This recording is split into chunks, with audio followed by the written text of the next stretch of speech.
All right, everyone, welcome to the show. This is the Sovereign CEO podcast, and I have with me today Dr. Drew. Dr. Drew, welcome to the show.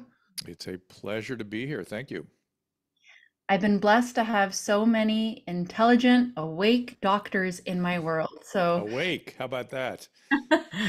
I mean, it's a generic term, but it's a complicated thing to explain. So, it just makes things Mm-hmm. time efficient to kind of toss that label in there. Mm-hmm. Um, Awake, but not necessarily woke. yes, thank goodness. Mm-hmm. So you're an internist and an Yes. addiction medicine specialist. You're Yes. on multiple podcasts. You have multiple TV shows. Um, let's kind of start there. For people that aren't familiar with your work over here in Canada, Mm. um, what are you working on these days? Because there's quite a few projects that you have on the go. So I'm a severe workaholic, and I was maintaining sort of two, three careers simultaneously. I was doing hospital-based medicine back in the days when you could do critical care and hospital and outpatient. And I would do that from about 6 in the morning to 2 in the afternoon. And then I would do my next career, which was running the medical services in a psychiatric hospital. And that morphed into running their addiction services. And I ended up running the addiction program there for about 20 years. Over the years, I've sort of shrunk those practices and got more and more involved in media. In about 2010, I had a daytime talk show. I had a show called Celebrity Rehab I was doing. I had an evening radio show. I was doing something on MTV, which I still do, which is these reunions for the Teen Moms shows. And I looked at myself and thought, officially, you are doing media, even though I'd been doing radio for 30 years at that point and already had like 5 TV shows. I really was always a reluctant media participant. My radio show was syndicated up into Toronto and other places in Canada, British Columbia for sure. And it was important at the time, that show. I got involved doing radio because late in my medical school years, I was taking care of AIDS patients and was doing through residency and during or early in my career. AIDS was a very significant component of what I was doing. And, I was telling as a third year medical student, I was telling young men on a regular basis, nearly every day, they had 6 months to live. I mean, it was a dark episode. And at the time, I had someone I admired very much, Dr. Anthony Fauci, telling us to get out and educate and get on media and talk about this thing. In retrospect, at the time, he was encouraging us to use fear, which is something we saw come back again during the COVID crisis. In retrospect, I've had to apologize again for deploying fear. If you remember back in those days, you're too young to remember this, but we would say things like, oh, if you have sex with somebody, that means you're having sex with every person they've ever had sexual contact with, because the virus is going to go through everybody. And that was a mistake. We used too much fear back then. But we also learned that there are ways to adjust health behaviors.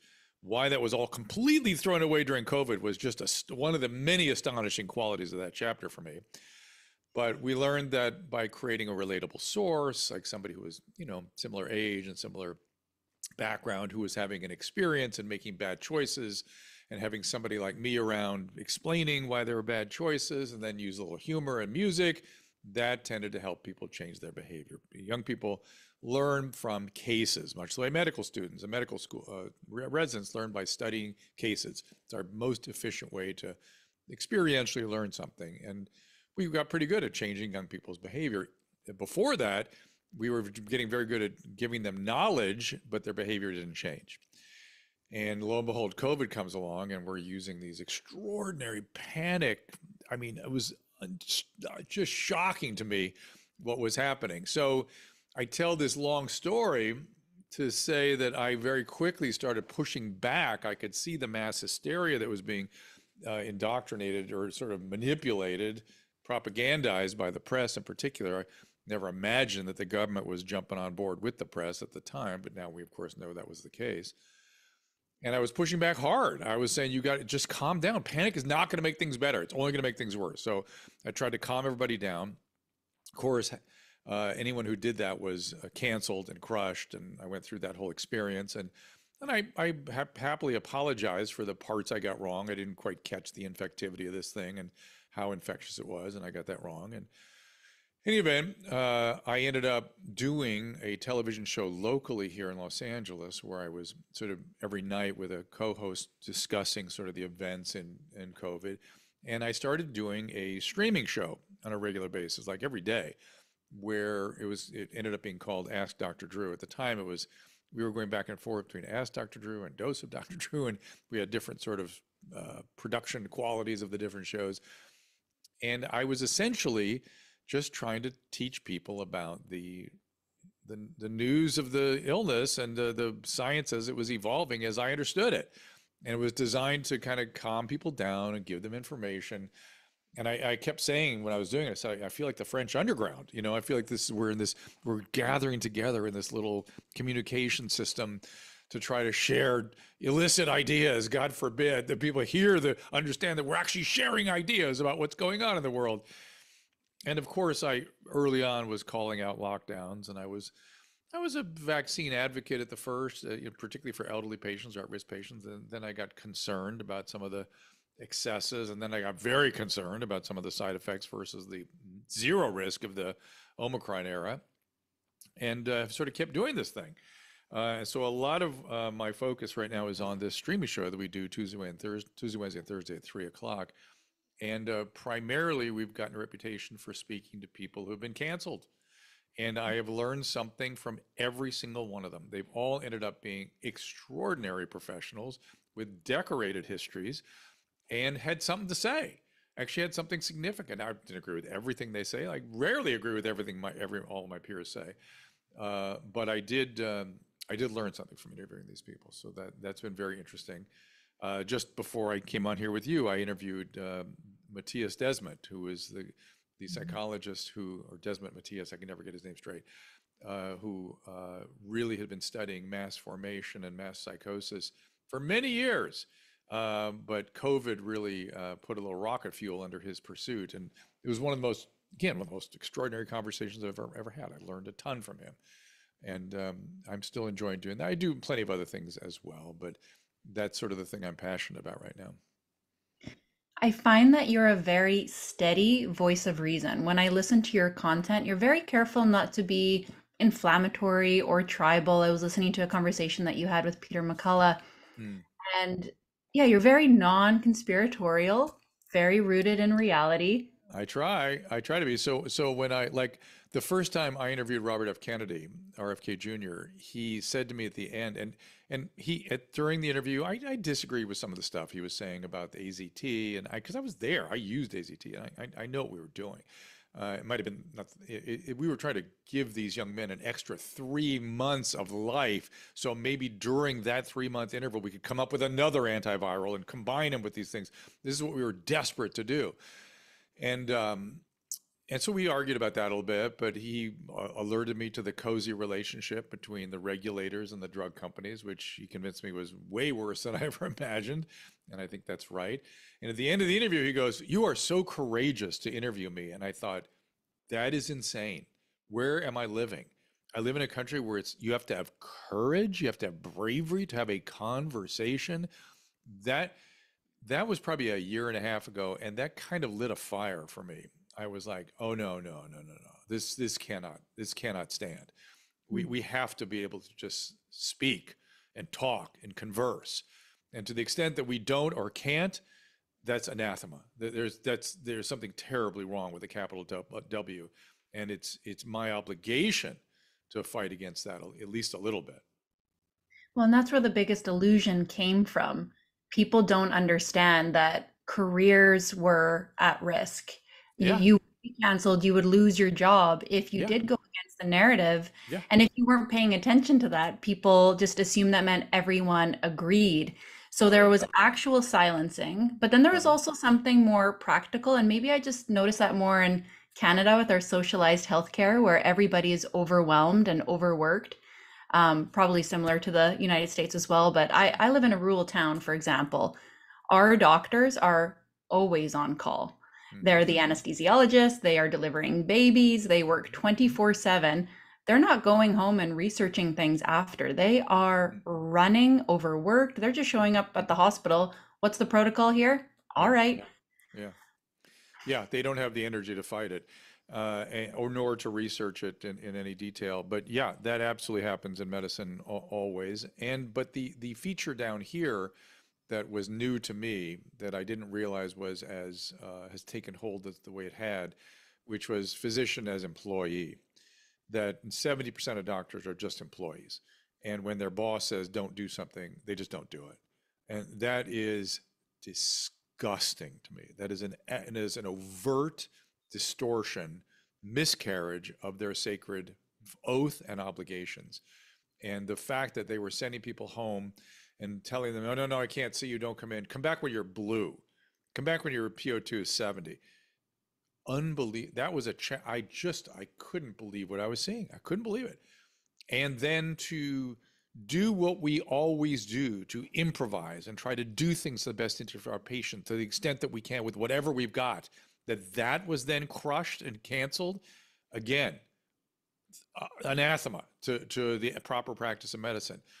It just was unbelievable to me that anything but care for the patient was what people were allowed to do. Stay away from the patients. Don't let them in. Don't let them near. Don't get near them. Don't do anything for them until they needed a ventilator. And then we did that too soon and too aggressively. Isn't it Yep. amazing that no one clued into that? The world's biggest virus, the deadliest thing that people have faced in their lifetime. And oh, by the way, if you get sick, there's absolutely nothing that you can do. Just stay home. We're not going to give you any sort of home treatment, any sort Yeah. of medication. If you're Yeah. dying, come to the hospital. Yeah. Not only that, when I got COVID, I had bad COVID in December of 20, I guess it was, whenever the Alpha Delta summer winter was. And I took monoclonal antibody at that point, and it kept me out of the hospital. It turned my illness around.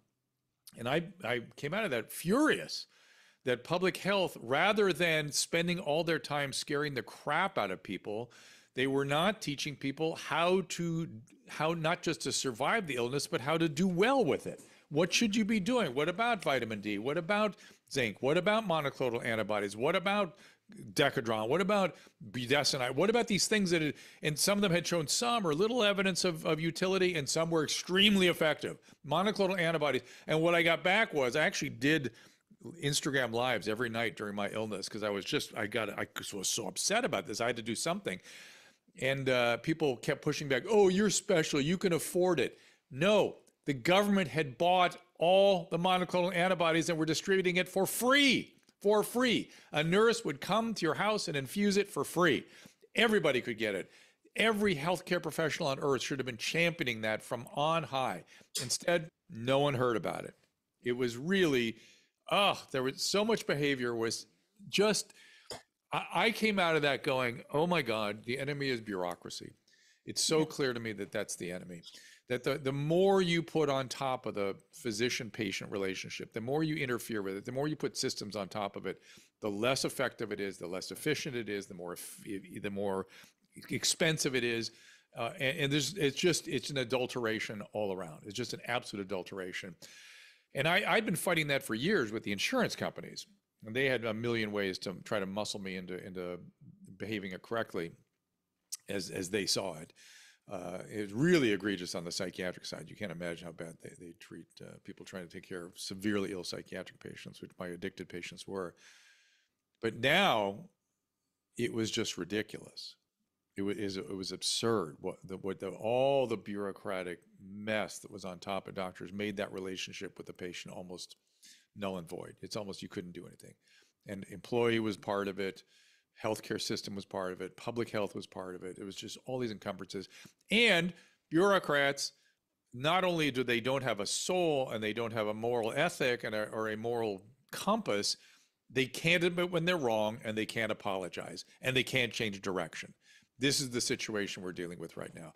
The idea that we would want, particularly in this country, I don't know how Canadians feel about this, but I can tell you from my perspective, the idea that anyone in this country, and I hope in Canada as well, would want a gigantic, bureaucratic, essentially totalitarian takeover is just too much for me. This started with the Jacobins during the French Revolution. They wanted to take what the royalists had created, the monarchs had created. The epitome of that was Louis XIV administrative state. They wanted to take over the administrative state, get rid of the monarch, bring people from the bottom up to adjudicate, to run that bureaucracy. And they wanted it to, it was a proto-totalitarianism that the Jacobins wanted. And the fact that people in the 20th century then took that a step further, and people don't understand, this came from feudalism. It came from feudalism. It's where it started. And it is an absolutely, it does more harm to humans than anything previously ever in history had done. And now we want to, rather than be a totalitarian sort of circumstance where it's all led by a dictator or an upper cabal of Nazis or something, now we want a giant bureaucracy to be running our lives. That is, it's the same thing. And I would argue it might be worse because there's no human quality to it. It is a strictly robotic morass that does not have a medical or a moral or ethical instinct to it. It is just a giant structure that doesn't know anything but how to grow and how to tell you how to live your life, and it cannot change course and it cannot apologize. Is this new, or has this always been the case and now we're more aware of this? So not only like that bureaucracy and the government making doctors employees, but this top down, like there's no individuation in medicine. This is what you have to do across the board. Was this Yeah. always the case, No. or Oh is my this God. brand new? When I was practicing it full time, 110 hours a week, the physician was autonomous and the physician-patient relationship was sacrosanct. Uh, God forbid if we ever interfere with the lawyer-client relationship, the way they've adulterated the physician-patient relationship. I can't even imagine how the lawyers would react to what we deal with. And the fact that it's so bureaucratic, that's new. And bureaucracies grow, but Mhm. we can grow bureaucracies at an extraordinary rate now because we have systems and electronics and computers and ways to build them and to use them to execute the will of the bureaucracy much more effectively than ever before. In the past, it was either a proto-bureaucracy, administrative state, feudalism state, a feudal state, or it was a dictatorial totalitarian system. But to be fair, I mean, remember, even the Russians had local Soviets that operated somewhat, and the problem was that they had to look good to the hierarchical structure that they were in. And here we go. Now we're doing it again. We're moving in that direction again, and we have to fight against it. We just have to. It's Mhm. not good for people. If it were good for people, I would encourage it. It's bad for people. Yep. It's terrible. And I see a few main big problems starting to brew. One, we have the bureaucracy strengthening with the WHO pandemic treaty. There's Right. that. We have doctors kind of giving up on treating patients. You mentioned that you were in mental health and addictions. And it seems now, instead of treating people, we let them free on the streets. We give them street drugs, at least in Canada, we do. Yeah. And also, we have the very big problem that we can no longer, I know I can no longer trust public health. I will never take another vaccine again. Prior to 2020, we took them all. My family traveled the world. We lived in Nicaragua. Hmm. If I called my local health unit recently, and because they wanted to issue a suspension because my 14-year-old was due for another shot. And I phoned and I asked them what the side effects are in the COVID vaccine. And do they recommend them for children? And I Hmm. asked them questions like, did it stop transmission? Hmm. She said, yes, it stops transmission. What? Yes, we recommend it for children. Yes, How can they say it oh stops yeah. transmission? How I in the asked her the side world? effects, sore arm, fever, and I said, anything else? Hmm. And she said, sometimes a really bad fever. And then I mentioned, well, I'm recording this call and you lied to me about everything. And Hmm. now you're sending me letters saying that you're going to suspend my child if we don't get another vaccine. you know, that vaccine may be good for her. Maybe it's helpful. But I'm like, you just lied. I could never, ever trust you guys again. And I don't know what's worse, the fact that you actually don't know or you're lying to me. Or that they don't care. Trust Yes. me, that person on the phone walked away and doesn't even remember your phone call. Yeah. That is the problem more than anything else. You shouldn't trust public health. The people that are in these positions are not, look, our own, the head of our NIH, National Institute of Health down here, Francis Collins said, well, we probably shouldn't have been making these decisions. People in public health aren't really trained to do the kinds of decisions they're making. We put infinite value in stopping the virus and zero value in any consequence of our interventions. That is not evaluating risk reward of major intervention. I couldn't, it takes my breath away, just takes my breath away. And listen, a lot of the public health officials aren't even doctors. And those that are doctors are often pediatricians. And they're not trained to make adult medicine decisions any more than I should be making pediatric decisions. It's not something I have training in.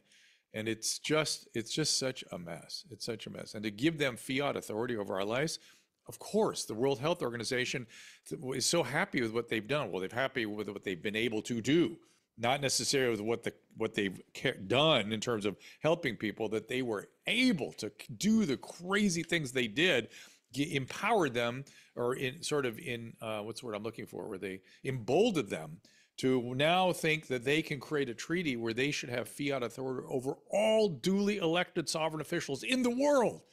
I mean, that's just it's mad scientist stuff. This Hmm. this is and the fact that every country is not bristling against this is just more than I can bear. It is Yeah. again, the word disgust comes to mind all the time. This is truly disgusting. And listen, realize that by standing up and saying anything, you're taking a risk. You could get canceled. The mob could come after you. There is a mass formation underway, and it's all being inculcated by propaganda. They have created fear, and they've used that fear to sort of manipulate behavior. And 20% of people are really all in, and they seem unable to break from their stupor, Hmm. hypnotic state that they're in. And we need to raise awareness about what's really going on here. And all done just through the repetition of words. That's how they get people not to listen to the information. Uh-huh. So the WHO will talk about this treaty, and then you'll hear mainstream media say, if you talk about this in a negative way, well, you're probably racist. Or you're You racist or a don't believe in science. conspiracy theorist. And this, compliance by fear. That's how they get people to comply. That's right. It turns out when these mass formations develop, only about 5% of people, 70% of people just kind of go along because they want to not deal with the hassle. They're afraid and they see the energy of the mob, which is usually only about 20% of the total population. Mhm. 5% though usually throws the BS flag and goes, wait, this is no, no, I can't do this. This is something is terribly wrong here. I see the hysteria. I see the craziness. And we need to build that population, and we need to get people to listen to that population who actually have a connected instinct and are able to see through what's going on and what's happening to people. Do you see the tides changing in your profession? I know in 2020 you were a very small minority. Do you see things changing, and is Yeah, this salvageable? yeah, I do. I have an optimistic bias, but I do think we can get through it. How much danger are we gonna have to go through, and how much it's gonna take, and how long is it gonna take? I can't tell, but it is changing. I was reading some post this morning where I thought, oh, the Overton window is open today. People are saying things, they're saying things they really mean. And some of them are harsh, some of them are like tough to read, but I'm glad you're able to say it. And so I do think that we'll see if there's a reaction. Maybe there'll be a counter reaction. But felt like today people were saying things with a kind of honesty that I had not seen in a long time. Hmm. I think the scary thing is I kind of made the assumption that when people were starting to get sick, we have an unaccounted for excess death rate, for example, Hmm. that Hmm. everyone would just snap wide awake, but they're Hmm. not. No. And they're blaming, the heart attacks and all the Yeah. excess death on things like climate change. Yeah. I know it's incredible, right? It's going to take time, I guess. It's like trying to wake people up from a hypnotic state. They don't know they're hypnotized. They deny that they're hypnotized, and Mhm. I don't know what it's going to take except to keep at it. And it is slowly changing. I mean, you can see that people are. When I first started talking about myocarditis in 20-year-olds, people were like, oh yeah, sure, all right, 5 cases have been reported. And think about this insanity. People were condemning me for bringing up that somewhere between one and, let's say, 5,000, let's say 1 in 15,000 Mhm. 20-year-olds males who get a vaccine get some evidence of myocarditis. Then there was a study that showed that 50% of those had evidence of continued injury at a year. That is mind-boggling. That means a certain number of those kids are going to need a heart transplant or at least be severely impaired as they age. That is compared to an illness that has zero effects on that age group. Literally zero for a healthy young male. So it's zero versus 1 in 50,000, let's say. I don't care. It's Mhm. 1 in 100,000 versus zero. That is not something I can sign up for or advise. Now, if somebody wants to do that, and patient with their doctor decides they want to do it, I defend their right to do that together to the mat. I can't sign up for it, and I'm within my right to raise questions about it because the risk reward just isn't there. But, you know, you can't wake people up with that. You can't, it's not enough. They don't get it. I don't know. And what is it? Is it incompetence? Is it money? Is It, it it's a it's that the global elite ring of pedophiles trying to eradicate the population? it's not the crazy stuff, but it is it whenever these things happen, it's very hard to break people out of it. It's always the case. Mhm. Once they get hypnotized, once they get in the mass formation, it is extremely hard to get them out of it. And a lot of people never come out of it. I was reminded today, again, by Dr. Matthias, was that um, I think it was it Max Planck or Niels Bohr said that scientists are not convinced to change their theoretical frame by the evidence. They just die with that same theoretical view, even though it might have been wrong. And he said that science progresses one funeral after another, which is a pretty funny idea. However, I hope we don't have to wait that long for people to change their minds as it pertains to these kinds of topics. Are you seeing that in mental health and addictions as well? So you mentioned doctors aren't treating patients. It's not that doctors aren't treating a patient, that doctors aren't allowed to treat patients. Mhm. The law prevents it. There is a some sort of, again, mass formation that has developed around the disease of addiction, that people that are doing drugs are just living their best life. Who are you to say that they need to stop? Let me tell you the two big problems with that. One, particularly in terms of opiate and methamphetamine, these are progressive illnesses that end in death. Even if I'm administering the drug, the illness progresses to demise. It does. That's it. It's a progressive illness, it's a defining feature of the illness. If you leave out the progressivity and the fatal prognosis, well, then it's going to seem okay to give people drugs. They're just going along. It progresses, it gets worse, which is why they die. They die of a progressive fatal illness, no matter who's administering the drugs. So that's number one that's not discussed in this equation of letting people live on the streets and use drugs. Um, the other thing is that people with serious mental illness develop something called anosognosia.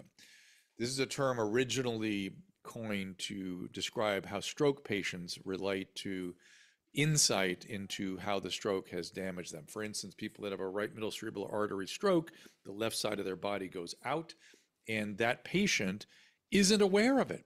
They literally lose track of the left side of their body and the left side of the world. Leftness ceases to exist for them. So, of course, they're not aware that the left side of their body is gone because they don't have left. There's no such thing as left, the way their brain works. Well, anosognosia, it turns out, figures into serious mental illness. It's why people with schizophrenia don't realize they're sick. Why people in bipolar mania don't come for help. Why drug addicts think they don't see what's happening to them, and why they progress to the point they die. They literally have a biological block in insight. It's a feature of serious mental illness, and we have privileged that feature in the law. If somebody is in denial and doesn't see what's happening to them, you are not allowed to try to bring them to a point where they can start to have insight again. You're not allowed to do it unless the symptom complex of confusion and erratic behavior and psychotic thoughts is caused by dementia. Then if you don't treat that patient, you're guilty of patient abuse and you've committed a crime. So one same symptom complex, one cause you're not allowed to get near, the other cause you're required to treat. How is that sane? What is wrong with us? We have been captured by narratives that are insane, and we must fight back. They've tried this experiment. Okay, you've killed God knows how many people. Can we stop? Enough already. We know the difference. These are treatable people. I know how to treat them. I know how to run these programs. It's not that hard. It could be done rather readily. I mean, it's a good point that you can have your belief system or your ideology. I would like this to work. I think it's going to work. We've been trying it since the 80s. It's not working. Belief has no business in science or medicine. None. It's either does the evidence support it or not. That's right. Can you prove it? Yes or no? Now, unfortunately, most medical research isn't sufficiently powered, and there's lots of assumption problems, and they don't even do a null hypothesis. So there's lots of weaknesses in our medical literature, but at least an attempt to substantiate what you're doing and not do something based on a random idea, an idea that you're doing something right. It's again, disgusting, dangerous, and you are killing people. I've gone to nothing worse than the state of California, and I've gone up to Sacramento and accused them all of being murderers, because they are. They're committing negligent manslaughter, period. Yep. California and Canada are pretty similar in all their policies Very right now. similar. That's correct. They are very similar. And again, don't change direction. Don't admit when they're wrong. Here we go. Here we are. You're coming to Canada soon to speak at the Reclaiming Canada event. What's your ties? Why care about Canada when there's enough to worry about in the US right now, There too? sure is. I've been working with the Wellness Company, whose founders are from Canada, and I've been really impressed with them and their organization, and trying to re-empower patients and restore sanity to healthcare and give people lots of options for maintaining their health. I've been super, super pleased with their outlook and how they can run their business and build their business and conduct their business. And they mentioned to me they wanted me to come speak, and I said, absolutely. I worry about what's going on up in Canada, and if I can help you guys, I'm happy to do so. Amazing. They're a sponsor of the podcast too. Foster has incredible energy, drive. He's like, we're changing things in Canada. He is changing them all over the place, not just Canada. Mhm. And when I first met with them, I meet with lots of people for lots of different reasons, and I'm very, very skeptical of people. Because a lot of people promise lots of things and say they're going to do lots of things and have lots of ideas, and nothing ever happens. I met with Foster and I was like, okay, maybe, it sounds good. But I congratulated him just a couple of weeks ago. I said, thank you for being exactly who you say you are and doing exactly what you say you're going to do. That is a rare trait in today's world.